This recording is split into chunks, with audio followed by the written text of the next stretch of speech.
Hello guys, in this video I am going to show you how to add a user to your Twitter circle.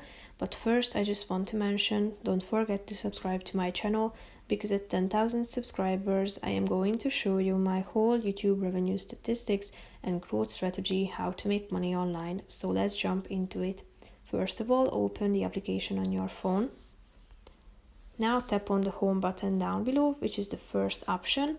After that, select a tweet and tap on this three dots icon next to the user's name and click on add to Twitter circle.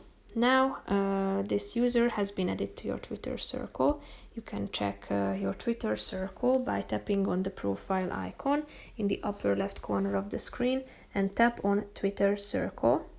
Here you can see all of those users that has been added to this section.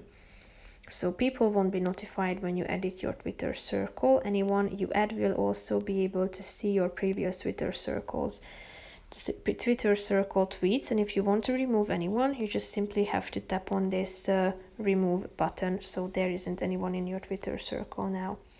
That's pretty much it for this video, guys. I hope you found it helpful. If you did, consider subscribing and see you in the next video. Bye bye.